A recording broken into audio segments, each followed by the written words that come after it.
Anthony Peluso, tell me how Wealth for Life came about. I remember when I got out of corporate world, went out and started doing my own real estate investments and my own deals. And we started buying house and land and blocks of land.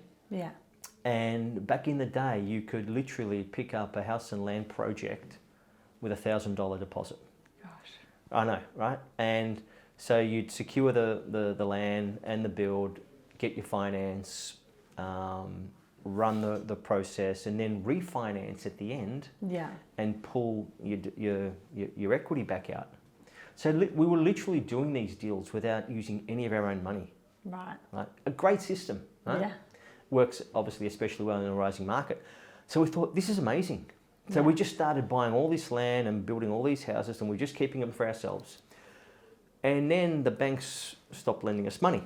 Very naive back then. So we went to all of our friends and family and said, listen, we've got this great system. Yeah. We want to show you.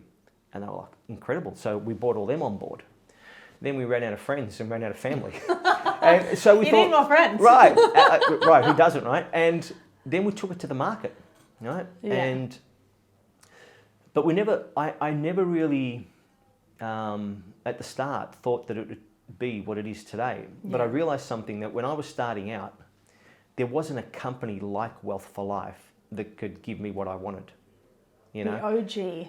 Right, yeah, but it was almost like the company that never existed, and that's what I went out to create, because I'm going to different, I'd had to go to an accountant to get tax advice, and a solicitor, and then a broker, and then an advisor, and then an insurance person, and then a property manager, and I'm like, man, wouldn't it be great to have all of this under one roof, so then we can create, and more importantly, control the experience that our clients have. And help people, and right? help people. Get out in the market and show people how they can really create wealth.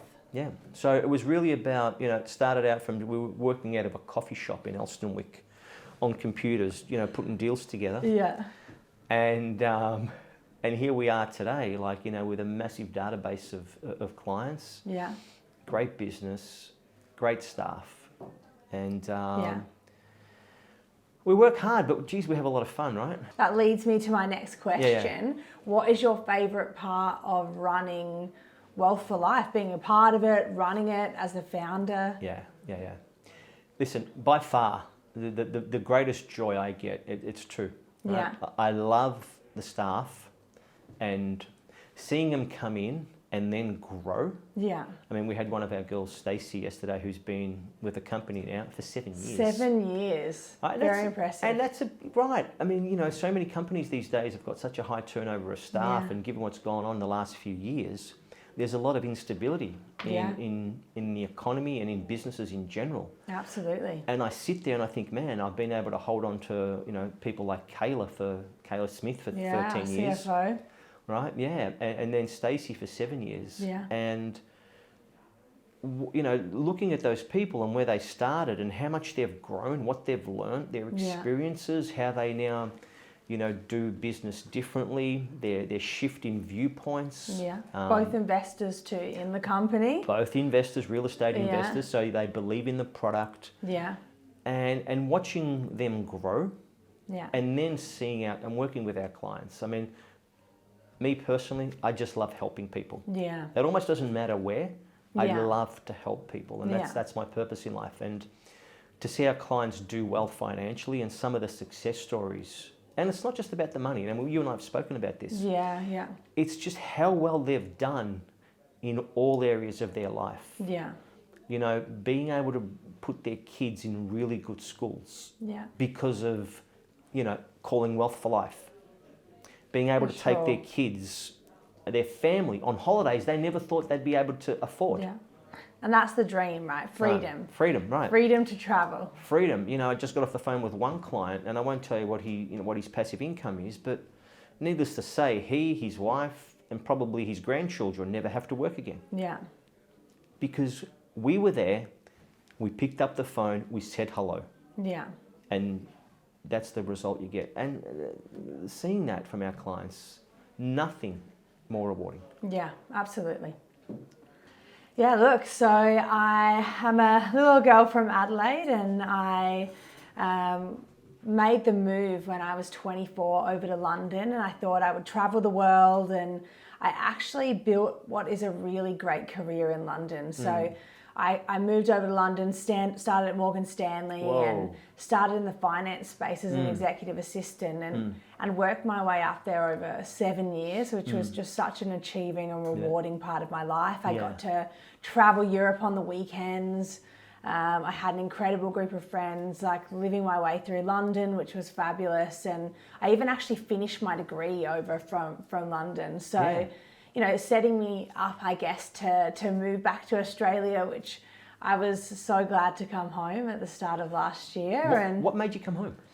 I think being closer to family, and I was lucky enough to have a friendship group there, lots of Australians and some Kiwis, and everyone was actually making the move back to Melbourne, which is such a great city to live in. So I feel really happy to be home, and now not only comfortable and happy in where I live in Australia, it's just such a great country to live in. Honestly, we are really lucky in Australia. But being settled in such a great career that I love, at Wealth for Life, working for Anthony Peluso, never a dull moment. I remember when I interviewed you and you said to me, oh, I'm so bored where I am. I don't have enough work to do. And I'm like, are you kidding me? Yeah. And then you came on board, and I did say to you, I said, Georgie, like, there will never be you will never get a free moment. Oh, never a dull moment. Never a dull moment, right? And there's just so much work. Yeah, but you know what? When you love what you do, it's so worth it, and we have a lot of fun. So it was an interesting day we had yesterday, wasn't it? Yeah. Oh, we're always running around doing something. Always doing stuff. Yeah. Tell me about your time at Morgan Stanley. Yeah, look, so that was an incredible experience, right? I was working on a trading floor of thousands of people. I remember being on the trading floor the day Brexit happened. And we were all in early. Everyone was standing up watching the screens. People were crying. It was, you know, and I just got my British passport because my dad is British. So I was there thinking, yes, I could retire in Italy. And then Brexit happened. So that was a rude awakening. But what an experience to be on a trading floor the day Brexit happened. It was crazy. The markets plummeted. It was honestly, you know, something out of a movie. It was like The Wolf of Wall Street. Right. But yeah, look, you know, there's some definitely huge experiences that I went through overseas, and I think that kind of made me who I am today. And you know, it's an experience that made me really stronger and strive to, you know, to work around that level of really intelligent, driven, motivated people from all over the world. You know, it's not just Australians there. You've got British, American, French, literally all over the world, international people that work for big investment banks like that. So just really like understanding that there are so many incredible things to strive for, and you can make incredible careers working around fabulous people. So it's driven me to make sure that I always, you know, work for places where, you know, I really respect people and I can keep growing myself as a person. Yeah. And that's phenomenal. And where were you when you got back to Australia? You went into commercial real estate, right? Yeah, so I took a brief.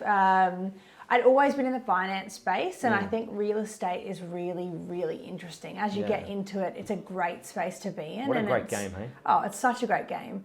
And so, look, I dabbled in the commercial real estate development space for a while, which was a really great overview of the industry, right? You're still seeing what's going on between developers, builders, the relationships that go on there, how contracts get put together.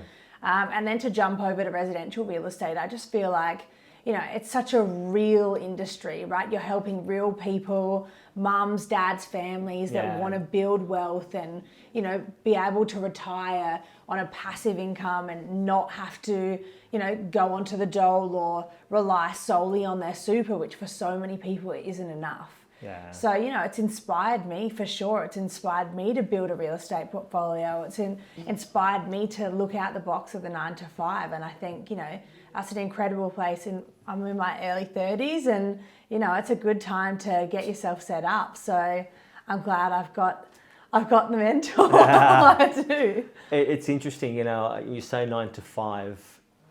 Yeah, not in our world. Well, but really, in whose world, right? Yeah. Like think about this, right? Like, who does 9 to 5 anymore? Yeah. And I don't say that to push, more work, but yeah, given what's happened the last few years, and I know that to be a huge success, nothing great is going to happen between 9 to 5. In fact, most of the great stuff happens between 5 to 9, after 9 to 5, because you can't put limits on your time. Like, say what, you just stop after, you stop your dreams and you stop your goals at 5 o'clock? Yeah, no, never. It doesn't make sense, right? It's like, it's all in and throw the watch out the window and it's all in. So tell me about your role at Wealth for Life, like, what you produce. Yeah, absolutely. I mean, look, my role is very varied. I think the most important part of my role is creating as much time for you as possible, right? We have it set up so that everything comes through me to get to you, to save you time, to go out and expand the company and focus on everything that Wealth for Life will be in the future, and make sure we're growing and expanding and helping people the best we can. So that's obviously the forefront of my role. And then underneath, it's everything and anything, right? It's helping clients, it's dealing with staff, it's working on projects to make our business more efficient, whether it be software development within the business, whether it be finding new software, developing schemes that we're going to hopefully launch into the business. There's lots of exciting things that my role covers, and it keeps me busy and I love it. Beautiful, beautiful. And tell me, where do you see yourself? Where do you see yourself in the next 2 to 5 years? Well, 2 to 5 years, I think I'm excited to watch where Wealth for Life goes. We've got so much coming up and there's so many plans. And I can't wait to be a part of it when we take off. Hopefully we're Australia-wide. We can, we can employ more staff. We can help more people across Australia. I personally see myself being a real estate investor. So you've just gone out and gotten you're getting your REIV license and everything, right? Yeah. I just signed up to do my agents rep course to keep my knowledge expanding in the industry and even get involved more at Wealth for Life. So I think there's a lot of exciting things to come in my space and Wealth for Life space, and let's see what the future brings. Yeah, beautiful. What are we doing at the moment at Wealth for Life to help those people that are maybe feeling the pinch of interest rate rises, and they want to invest but they don't know if now's the right time? What are we doing to make sure that we can help everyone and anyone that wants to invest in real estate? Yeah, great question. I think the thing to look at is that one needs to decide and commit. Yeah. Right? And this is for our clients, for purchasers, anyone out there listening to this. You need to decide and commit. It can't just be, I'm just going to dip my toe in and see if it's cold and then pull it back out. Doesn't work like that. It doesn't work like that, right? Because the reason, and I was having this conversation with someone yesterday actually, the reasons why, and sadly, Australians don't do well financially. By the time they reach by the time they reach retirement age. Because they've kind of been dipping their toe in for the last 45 years. And looking for reasons why not to do something, whether it's I'm too busy, I don't have the time, I don't have the money, now's not the right time, interest rates are too high, property market's too hot, property market's going to drop, I'm on holidays, it's Christmas, it's Easter. There's always an excuse, right? Now, you can't really help those people because no matter how great an opportunity may be, they will find a reason to say no. And that's fine. And that's fine, but they will, sadly, these people will hurt financially later on. So to go back to your question, right, you need to commit. You need to be able to look at this and commit and say, hey, you know what? let's look at how we can do this. Yeah. It goes back to that old, Rich Dad, Poor Dad philosophy, right? Great book. Great book, right? It's like you got one dad that says, I can't do this, right? And then you got another dad that says, how can I do this? Yeah. How can we do this? Yeah. And the minute that you start to look for how, Yeah. the mind starts to think differently, and you then become solution based. Yeah. It's like, okay, screw the problem. I want to find a solution here. Yeah. Listen, I invested in real estate when interest rates were 13%. Okay, I've actually rarely known interest rates to be under 7%. Yeah.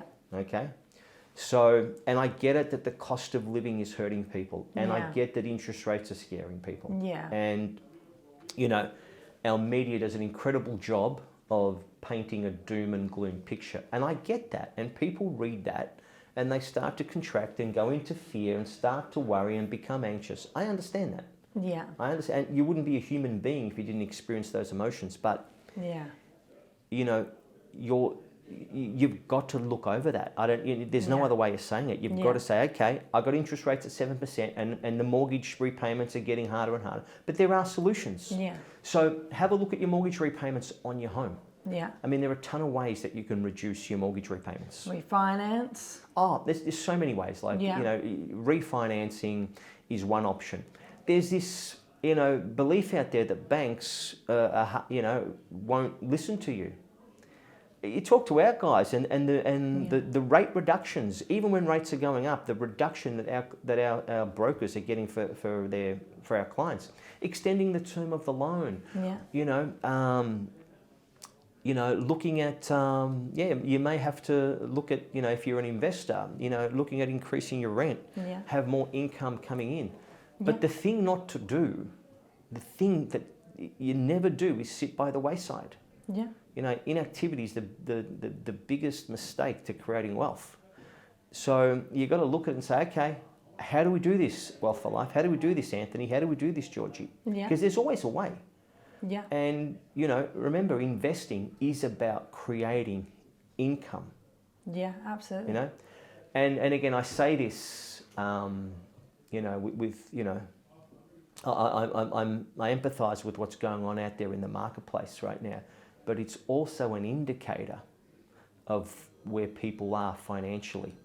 Because you've also got a lot of people right now that are not hurting financially because they made smart investment decisions in the past, which now allows them to not have to worry about their mortgage repayments, to not have to worry about their investment properties, to not have to worry about their cost of living, to not have to worry about inflation because they made smart decisions in the past. So, we need to look at this as a wake-up call to say, why am I finding it tough right now? And what do I need to do so next time around, when this economy does full circle again, I'll be in a better position to weather the storm next time around. Yeah. But it starts by looking at it now. So I say to clients, just look, come and have a chat to us. There's always something we can do to save you money and to help you make more money. Build money, yeah. And where do you see Wealth for Life going in the next 2 to 5 years? I'll spin that question on you. Well, our goals, the goals of the business. Like, we want to be the most recognised brand in Australia in the area of financial services and real estate investments. I believe we have an incredible product, right? And I'm not talking about the product itself, but I feel we can help, the 26, 27 million Australians. Yeah, okay? Absolutely. I'm passionate about the business. I'm passionate about our staff, and our clients. Yeah. And I'm building something where there's something for everyone. Yeah. There's many doors that you can knock on at Wealth for Life. Yeah. Because listen, I've got family members, right, that not necessarily on my side of the family, but who are struggling financially in their old age. And you look at this, and you need to look at them for it to become real. And you kind of sit there at family gatherings, and you ask yourself, how did it get to this? And more Australians are finding that, are finding that pinch, and it's getting tough for people. So you know, I understand this business. We know it works. Yeah. You know, like sometimes, you know, I sit there and I'm like, oh my God, I can't share these results with it that our clients have had because no one's going to believe them. Yeah. And it's not just during a peak market, but it's over a longer period of time when the markets weren't so good. So, you know, we've got something to be able to help people. And Yeah, I love we helping really do. people. And if I can help, the more people I can help, the better. I love that. I love that. Last month, I was up in Sydney doing some training, and I realised that one of my, an area of my life where I'd had the biggest amount of struggle in was, funnily enough, knowledge. You know, I was missing information in certain areas of my life, or I had misinformation. Okay. Right? And when I started to look at that and just delve into it a little bit better and say, wait a minute, that doesn't mean what I thought it meant. So we have a lot of fixed ideas. Yeah. You know, we either know everything or pretend to know everything and like, you know, don't teach me anything new because I know everything. Or we're so fixated on the way things should be. Why? Because that's what our parents did. Why? Because that's what their parents did. So things get passed on and we never question it. And then we go through life never questioning anything. And we think, well, why are we in this situation? Maybe we should look at the information that we have in front of us that we've been fed to believe. Maybe it's not true. Maybe it's inaccurate. Maybe I don't have the complete picture. So I went back into certain areas of my life and I thought, wow, now I understand why I was having such a hard time in a particular area of my life because there was something I didn't understand and didn't know. Now you can apply that to real estate, you can apply that to finance, and why I think a lot of people sit on the fence, there's just information that they don't have. Yeah. Their information is either incorrect, it doesn't exist, and that's what keeps a lot of people like, you know, sitting back and, hey, I don't want to look at this. Yeah, and you know, I personally know, you know, a few people that have had negative experiences in real estate investing, and it's because they've not spoken to the right people or they've not known the right information when investing. So I think, you know, it's really important to speak with people that know the market, that do the research. Yeah. You know, I've got some incredible guys there that are so knowledgeable and really want to help. So, you know, the market right now will make you think that, you know, interest rates are too high, right? Too high compared to what? Yeah. Compared to where they were 3 years ago, which was an anomaly anyway. Yeah. People forget that the average interest rate in Australia over the last 60, 65 years is sat at 7%. Yeah. Right? So you need to be making decisions now and in the future based on 7%, 8% interest rates. Yeah. Because that's the thermostat. That's where it'll end up getting to. Yeah. And you know, I knew it was scary when banks were releasing interest rates at 1.9%. Like I'm thinking, we're in trouble. And that's not a good. And that's not a good economy, by the way. Yeah. That's not a good economy. So, you know, it really is. You need to look. Because the media will tell you the headlines, but they won't tell you the detail. Yeah. We've still got people that have positive cash flow producing properties. We still have clients who's in this current market, like what the media won't tell you, the market for the last 6 months has been going up in Melbourne and Sydney, but you won't see that in the media. Auction clearance rates are hitting 80% across Melbourne and Sydney. Yeah. That's a boom market, okay? People are still buying with 7% interest rates and rising rates. Yeah. People are still managing their cash flow and getting good rents and positive cash flow on their investment properties. You see what I mean? Yeah. You won't see that in the media, or people will just look at it and say everything's too expensive, right? So you've just got to look. And what's it cost to sit down with someone for half an hour, 60 minutes, and get some information that may just be contrary to what you think. Yeah, couldn't agree more. Okay, so one last question. What do you see as the most important characteristic one must have for success? Wow. You know, there's probably not just one, right? You need quite a lot. But I remember when I started getting into real estate and investing, it actually wasn't working for me. Yeah, funny. And I started to realize, and I looked at other people and I'm thinking, wow, why are they doing better than I am? We're kind of doing the same strategies, we're buying the same properties. What do they know that I don't? And this has always been my thirst and hunger for information and for knowledge. Like, you come to my house, like, I've got libraries of books. You've seen them, right? It's ridiculous, right? Because I always want to learn and I always want to get better. And I realized that it wasn't about real estate, but it was about me. Right? It was my mindset. So when I stopped working on real estate and started working on me, things turned around. And, you know, as you know, I'm still a work in progress, right? So I think that's one of the most important characteristics. Yeah. You need to keep working on yourself. And too many of us, you know, think that it's all out there. It has nothing to do with what's going on out there. It's got to do with what goes on in here. You know, there's an old saying, you know, nothing happens to you, it happens because of you. Yeah. You know, it's like no matter where you try and run to or where you go, there you are. You're always... You never create your own luck. Right, you're not going to get rid of yourself. So, but, you know, the one thing the one fundamental shift that I had was when I started to look at my environment, okay? And I realized that no matter how strong of a human being I am, I can't outdo my environment. Yeah. You know? And this is important because this has a lot to do with being successful as a real estate investor, right? Yeah. And it's like it's like saying, hey, I'm going to go to the North Pole, and no matter how cold it is, I'm just going to tell myself, I'm not cold, I'm not cold, I'm not cold.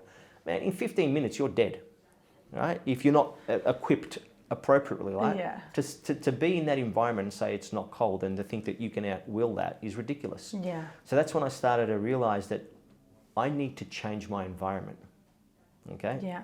I need to change my environment. What is in my environment? I need to take things out of my environment. I need to put things into my environment.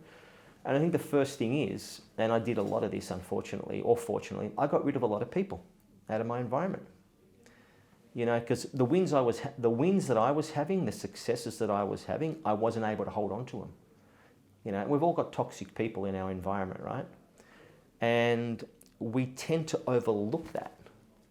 And we're looking for something else. And believe me, it's a lot closer than you think.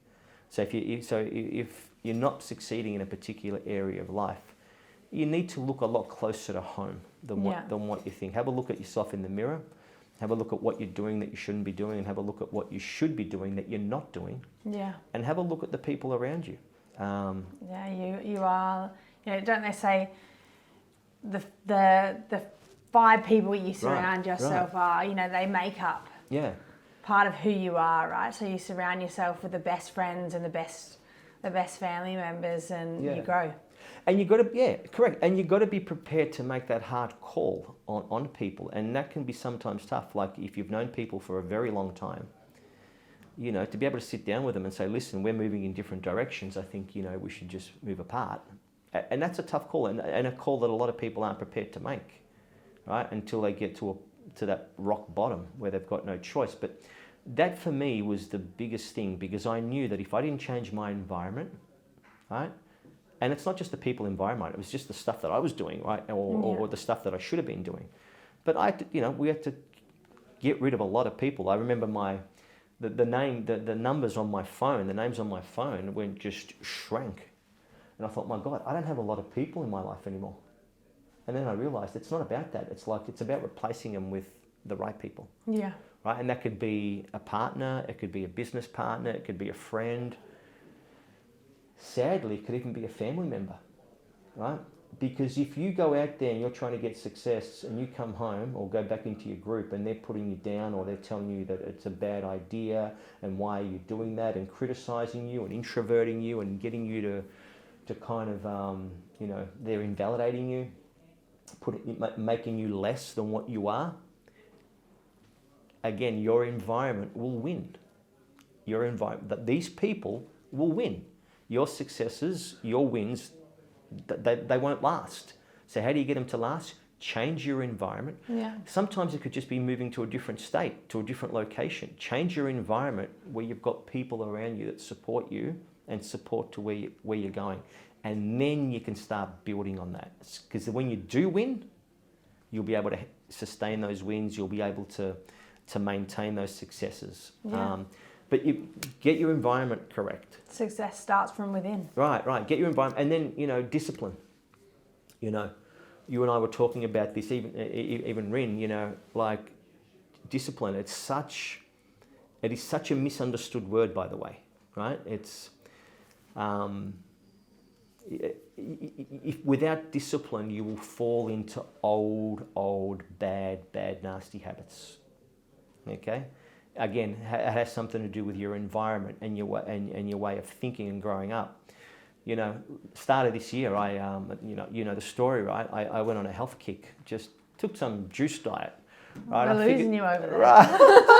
I just took this juice diet, and you know how big I was on coffee, right?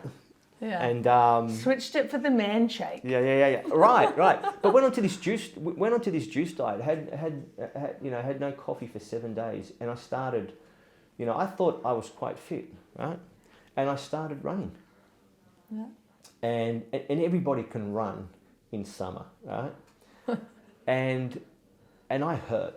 Like, it freaking hurt. Like, trying to do this more than once or twice a week. And I remember my joints hurting and like, this is tough. Yeah. And I'm out of breath.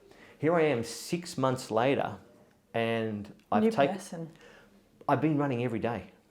Right, and you've even inspired me to run, which is but it's not about help me. Yeah, and it's not about like look at Anthony or look at me, but it's the discipline that's required in every area of life. And here's a crazy thing, I don't even know I'm telling this, but I started taking cold showers, nothing but cold showers, 12 months ago. Wim Hof. Right, no hot water. My family love it. They're like, the guy doesn't use any more hot water. It's just full on cold showers in the middle of winter as well. And for the first few days, I'm like, oh my God, you dickhead, right? But you then become accustomed to it because again, you're changing your environment. You're putting some discipline in. And now cold water to me feels like hot water or warm water, right? Yeah. It's just a change. Yeah. And now I can't imagine not getting up and going for my morning run. I look at that as the same way as brushing my teeth or... getting dressed. It's like, it's just part of my DNA now. Exactly. And it no longer becomes something I have to do. It's just natural. And even in the winter, right now, like it's freaking freezing. Even in and you know what? Even in the rain. Yeah. I don't let the rain stop me. I don't let the cold stop me. You accustom yourself with your clothing appropriately. Yeah. But why am I telling you this? Because this is the discipline that we people need in every area of life, not just with their fitness. Georgie, tell me the best thing about Wealth for Life and working at Wealth for Life.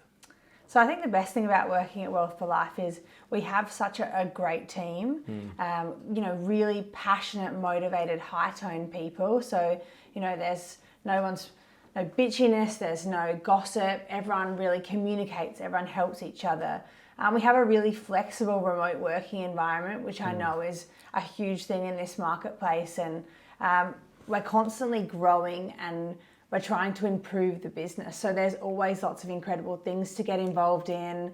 We're growing, we're expanding, we're bringing in new ideas, and that allows people to use their creativity to get out there and talk to clients, help people, bring in ideas and constantly grow the business. So it's always so great to work for an organisation that is continually growing and, growing their mindset as well. So on top of a great leadership board and great staff, it's a really great and interesting place to work. We've got a great team, don't we?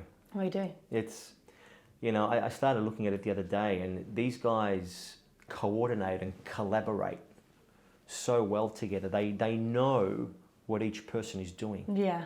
Right? They know, there's no guesswork. They know what to expect from each staff member. They know what each person is doing.